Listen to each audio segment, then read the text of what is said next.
that? Shaving accident.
It's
about that. I'm getting low on Good to see you. batteries. Got to plug it in, don't you?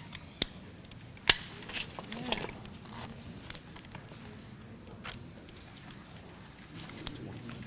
Yeah, come on up.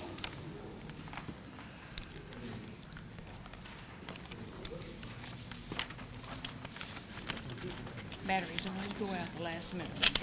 After all this time, I'm the one that delays you. There you go. All right, good deal. Well, thank you very much. I apologize for the delay in getting going. I was up at the Senate caucus visiting with the members, and we've had meetings with the Speaker and the Pro Tem today and various members of the legislature to talk about the future of the state of Oklahoma and how we can put our state on a path that is more prosperous and has a more prosperous future. We all know that Oklahoma families are struggling. Businesses have had a tough go with the downturn in the energy sector that has lasted much longer, almost close to 2 years, longer than anyone ever thought it would.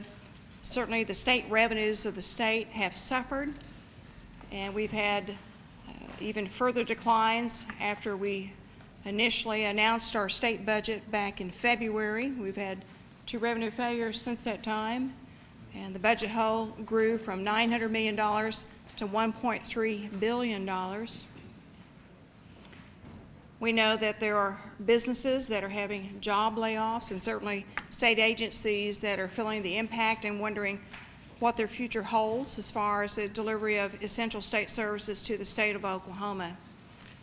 When I gave my State of the State speech back at the beginning of February, I laid forth various ideas of how we could put recurring revenue on the table and back into the baseline of the state budget for the legislators to be able to consider to fund various core services of state government.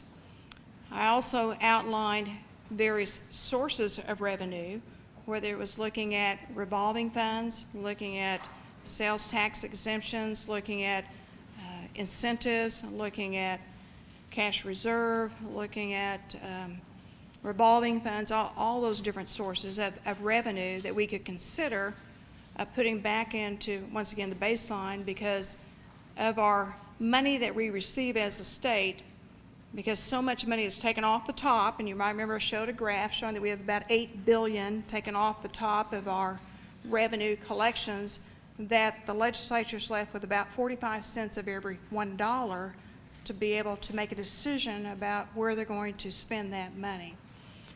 Certainly this is a very difficult year, and we're having to make a lot of tough decisions, and I challenged the legislature and asked them to work with me to roll up their sleeves, do the hard work, get into the details of the state budget, the needs of the state agencies, while also making sure that we maintain a strong, vibrant, pro-business economy in the state of Oklahoma.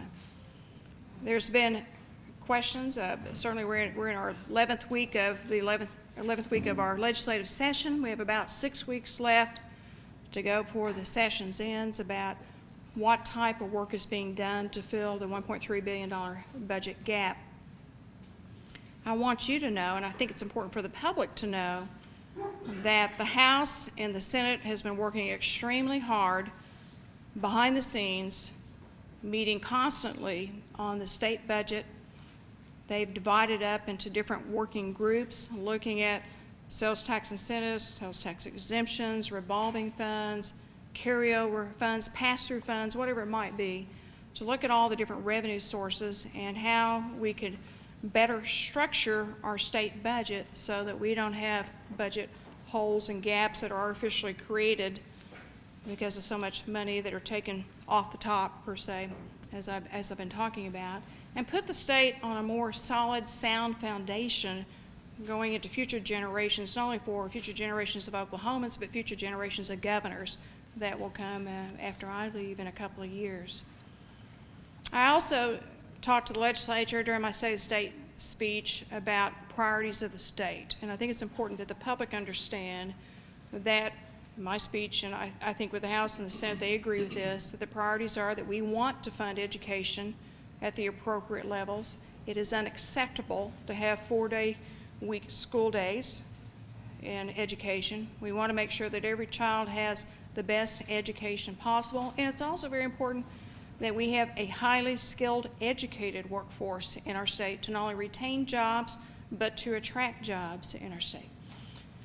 Public safety is certainly a huge priority, making sure that our communities are safe, our citizens are safe, our businesses are protected. We've had a lot of discussion about criminal justice issues, prison overcrowding, correction officers and lack thereof, and how we got to do a better job in our corrections systems in the state of Oklahoma. We've made great progress in our transportation across the state, and we've been able to cut our structurally deficient bridges by 1/2 over the past 5 years, but there's still a lot of needs in transportation and infrastructure needs in our state, and that is certainly something that we don't want to regress in the progress that we've made. Health and Human Services is another huge concern, and it was a top line priority in my budget, making sure that we take care of those that are most vulnerable in our state, whether it is children who are at risk and families in foster care and the DHS system, working with the Pinnacle Plan, or whether it is our seniors in our nursing homes to those who are on Medicaid, and making sure that we don't have the disastrous type of cuts that we could see if we don't get our work done here at the Capitol when it comes to Medicaid cuts, as some have suggested might have to be 25% in light of the current revenue shortfalls that we've been experiencing.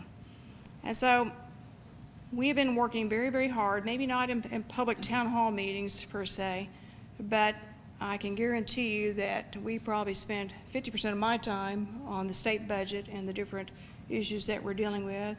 I know that the Secretary of Finance, President Dorflinger, and the chairmen of the Appropriations Committee and their committee members meet 1 to 2 to 3 times, sometimes a day, and certainly a week, in discussing various options. The House has different things that they're looking at to fund the critical needs of the state, areas that we obviously are going to have to take a cut in spending in our various state agencies. We're looking at revenue ways to move money off the top down to the bottom to put more into the base of the budget so I can allocate it to important services. The Senate has different ideas that we've been meeting and discussing on. They've had different groups meeting. The House has had 9 different working groups. The Senate has many different working groups too. And I will say that this is probably the first time in my 5 years as governor that I've seen as many House and Senate members engaged and truly looking at the services of our state and the finances of our state and really getting involved in how we allocate our money and what our priorities should be, and making sure that we're putting money towards things that we not just hope work, but things that we know will work, that will really truly make a difference in education, public safety, transportation, health and human services, those type of top-line priorities and core services for our state. It's not an easy job.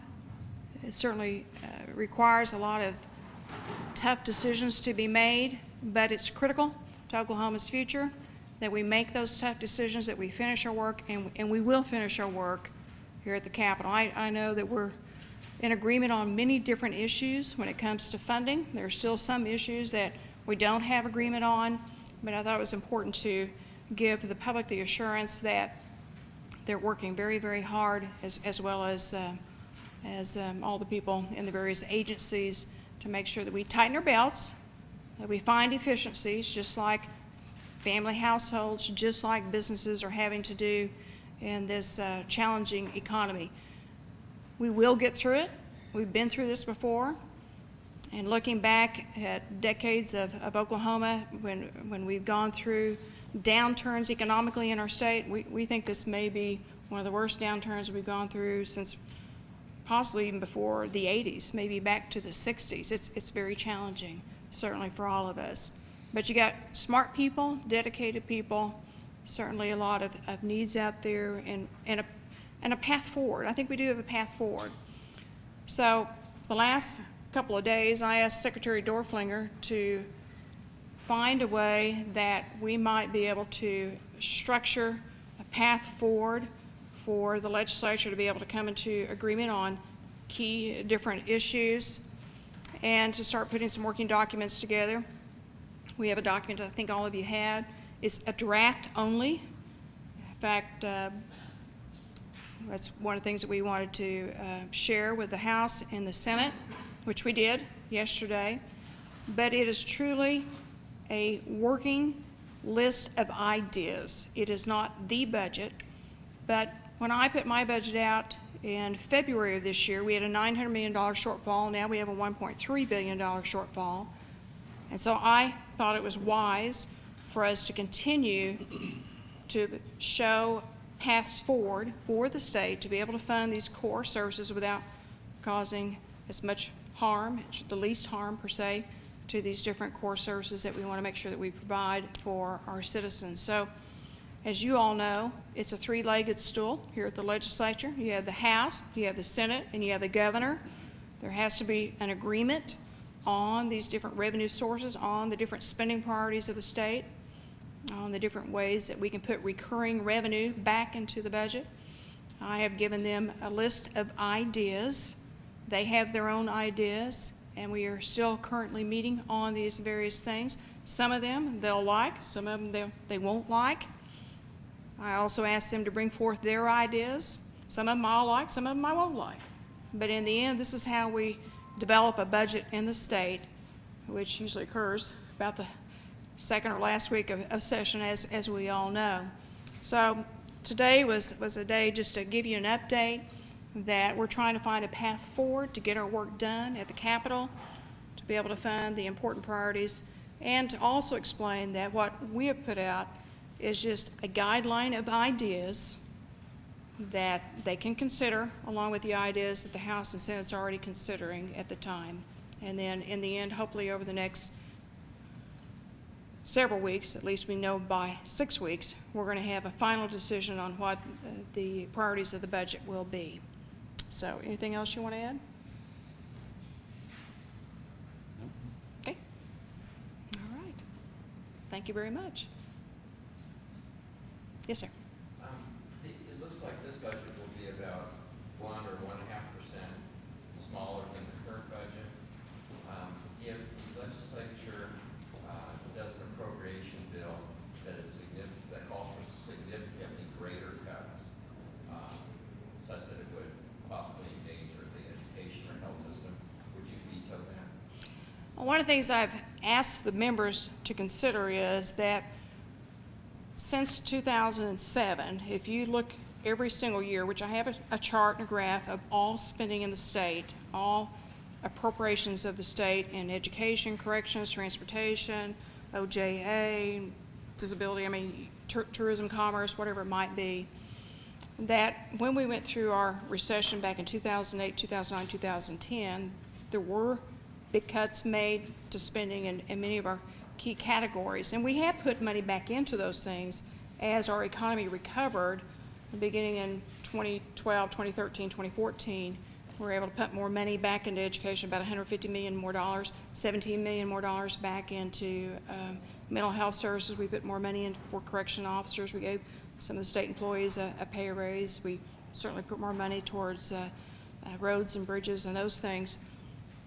But what I've asked the legislators to consider is that we have to be careful that we don't cut so far to the bone that we're not effective in delivering state services to the state that are important to us, that are core services of the state. Now, we do have a budget shortfall. I've also asked them not to set us up for failure in the future with the budget by creating artificial holes in the budget that we're going to have to deal with in the future to put us on a structurally more sound footing for the state budget, and to consider some of these ideas about recurring revenues and which classification the money goes in. The total spending of the budget itself, when you take local, state, and federal money, is about $24 billion.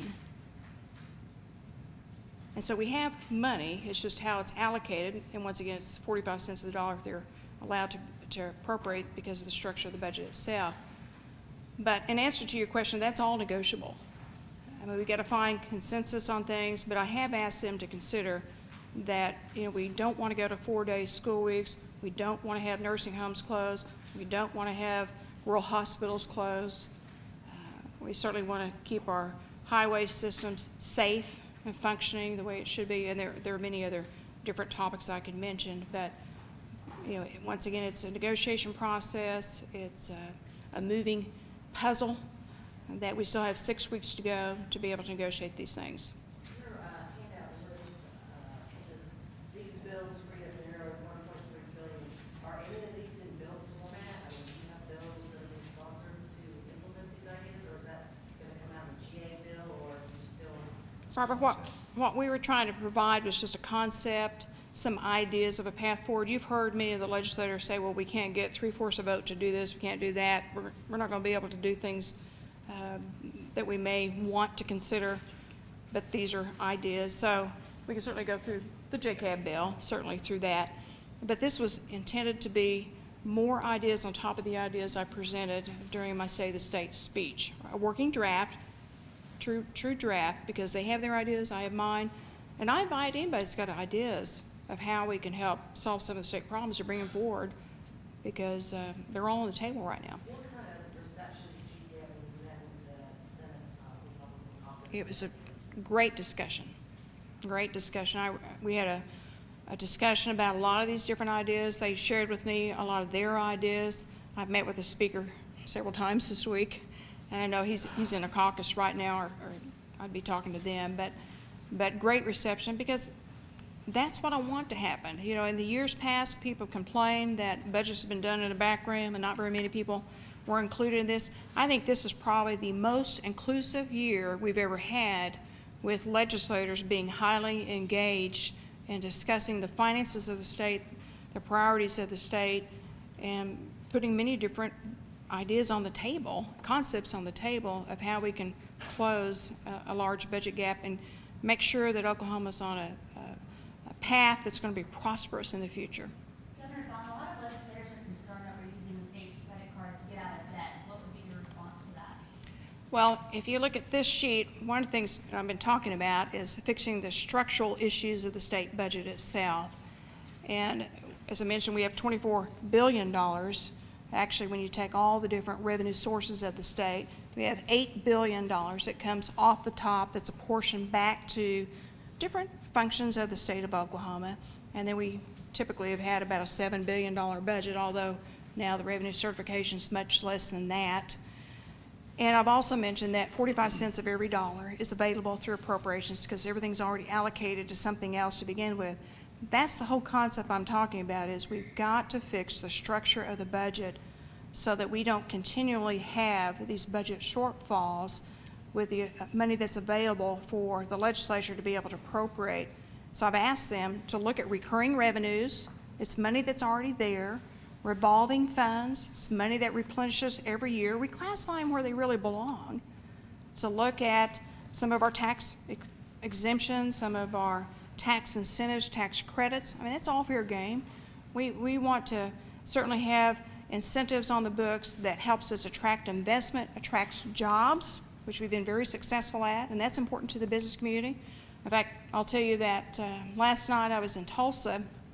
I was meeting with the Tulsa Chamber and a group of business people, and they had a national site locator for businesses that works with Fortune 500 companies and looking at states and which are the best states to go to. And a couple things that he told the crowd in Tulsa was that people look for a highly skilled, educated workforce. They look at degree completion within the workforce itself. They certainly look at incentives, because it's a very competitive environment that we operate in nationally. They certainly look at healthcare services. People don't want to take jobs to a community where they don't have healthcare services, or they don't have primary care physicians. They don't have maybe a hospital that's closed or getting ready to close. They certainly want to have safety in their communities. They want to have good transportation structures. He mentioned that very specifically, Secretary Ridley, that roads and bridges are very important when it comes to economic development, job recruitment, job retention.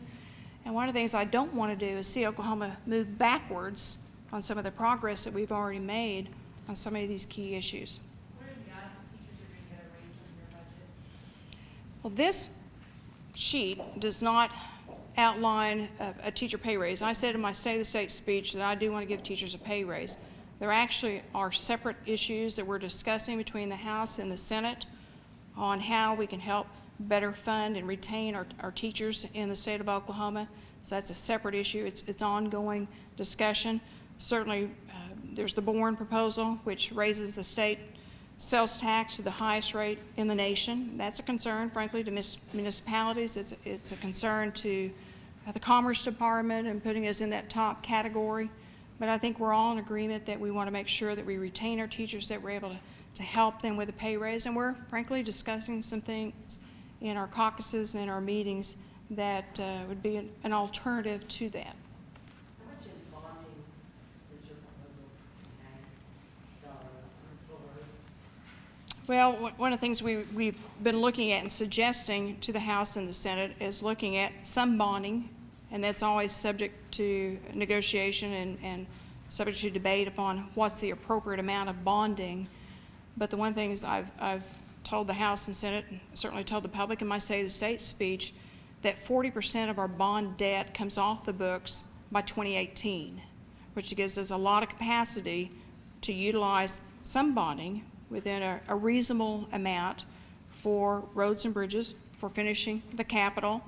And one of the things that we typically get a demerit for when we go to our rating agencies in New York with Standard & Poor's, Moody's, and Fitch is they tell us, you don't take care of your infrastructure in your state and you have such low debt in your state compared to what the national average is, way below that we have capacity in bonding.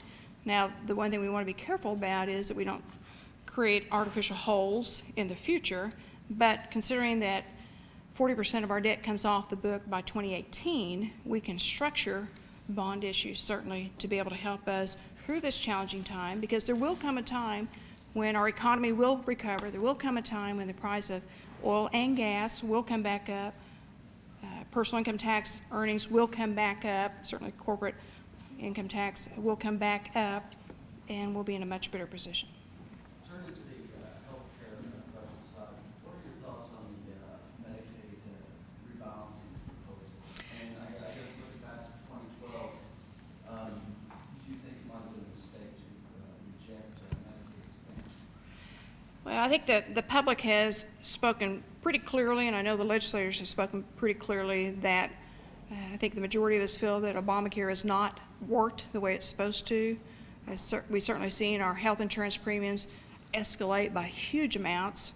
We've seen our premiums and costs escalate by huge amounts. It's been very hard on families, very hard on businesses. Medicaid costs have been going up tremendously. People have high deductibles on their health insurance plans, larger copays on their plans. We've seen Congress try to repeal Obamacare many, many times in the U.S. House and in the Senate, and we made a decision not to expand Medicaid in the state. But the one program that we have in the state of Oklahoma has been in existence for over 10 years is called Insure Oklahoma, which a person has a part in paying their premium, has personal responsibility in that. The business pays a portion of it. There's a federal match in that. And it's been a very successful program in the state of Oklahoma, which we've had waivers for, and I've been successful in the last many years to get that waiver. I feel like we have worked at ways to find a plan that would be the Oklahoma plan per se, that would not do the Medicaid expansion, but would be able to utilize a great resource that we have in our state, which is Insure Oklahoma, to help cover the uninsured in our state, and also help relieve the hospitals that have uncompensated care, because more people have insurance coverage through Insure Oklahoma. So there's been a plan that we've been working on for a couple of years that would require some waivers and other very many moving parts, called the Rebalancing Act for Medicaid. It would require some funding sources to be able to match some federal money that would come through that to use the Insure Oklahoma. And that is still up for debate, but I do hope that the House and Senate will consider that, because it is a way that we can help with our rural hospitals to keep them open in our state, It's a way that we can help from having the 25% provider cuts and losing some of our medical services in our state. I think it would be very helpful, plus reduce the uninsured population, and for those who are eligible to go into the Affordable Health Care Act on their own, would be able to go into that. Yes, having to do with the, does include the cigarette sales tax increase all Well, that is one of the possible funding sources for the Medicaid Rebalancing Act, is a cigarette sales tax increase. There was a poll out just yesterday, I think it was, the day before, showing that it's a very acceptable way of being able to fund medical services in the state of Oklahoma and to get more coverage, and plus to reduce our smoking rates in our state and improve the health, frankly. It's about improving health in Oklahoma and saving taxpayers money by increasing the cost of cigarettes, because it does cause people factually and statistically to lower the rates of smoking. We've had one of the highest smoking rates in the nation. It's come down, frankly, over the last 5 years by 19%, so it's had the effect I want it to have. And I put out several proposals banning smoking in public places and certainly in our schools and things like that. So it's a topic I've been working on to improve the health in our health rankings. Typically, Oklahoma's been ranked 49th in the nation in health outcomes. We've been able to lower that to 46th in the nation in health outcomes, but we've got to do better with the health of our citizens. So that is one of the sources that I proposed as a way to improve health, to put more funding towards medical services in our state, and certainly to reduce smoking, which is the #1 preventable cause of death in Oklahoma. So you fully support the rebalancing proposal with the tobacco tax funding? That is one of the sources that's being considered, but it will not be able to fund that solely through the tobacco tax, but it is one of the sources. And like I said, it's all up for negotiation, consideration. There's lots of different ideas that are being floated out there. But you support that idea, right? I've supported the cigarette tax increase, absolutely. That was, Balancing funded through the tobacco tax? I do support that as one of the funding sources, yes. It's one of the funding sources. That can also be used to reduce Medicaid provider cuts. Could be. Be helpful. Yes, sir. Go ahead. Maybe one more. Okay. Maybe one more question. There's $450 million in bonds for roads, and 120, I think, are suggested for the capital. So you're up to almost $600 million in bond debt. Is that a 120 doesn't responsible cover way forward, particularly since 18. you're talking about not using one-time money? Well, Rick, the 120 on the capital bond issue wouldn't take effect until 2018. And as I mentioned, 40% of our bond debt comes off in 2018. So there's going to be a lot of freed up money during that time, a lot of capacity freed up during that time. This is an unusual circumstance. As I mentioned, we haven't seen a revenue failure and a prolonged collapse of the energy sector that's lasted just right under 2 years, since the 1960s, this magnitude that has affected our state budget. And so this is a different time for our state. But what I do know is that I want to make sure that we fund our schools, that we fund health care, that we fund corrections, fund transportation, fund health and human services, and the important priorities for our state, and that we throw out all ideas. As I mentioned, this is still a work in progress. I'm just throwing out ideas, just like I did in my Say the State speech. It doesn't mean they're going to adopt them all. I don't expect that they will.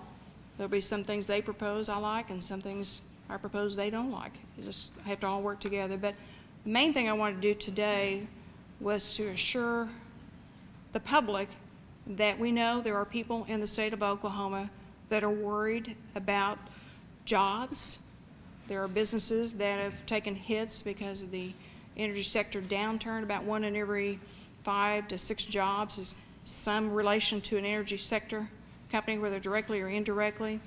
Certainly there are state agencies, there's education and schools trying to do contracts right now, wondering how much money they're going to have going into the fall.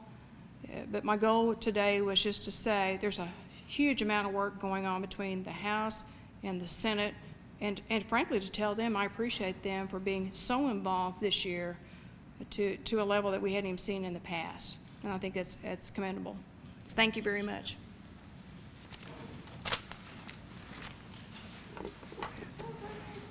you, guys. Good to see you.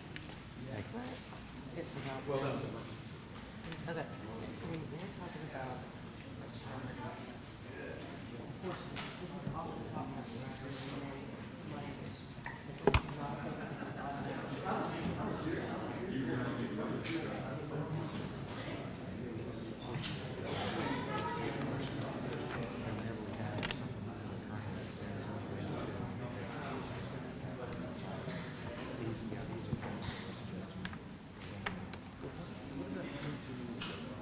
I get one of those, budget things. Sorry. Hold on. Oh, one? Thank you. Can I take some off your hands? How you doing? Good. Thank you very much. Hold on. Another one? But wait, I got it. Thank you. Bye.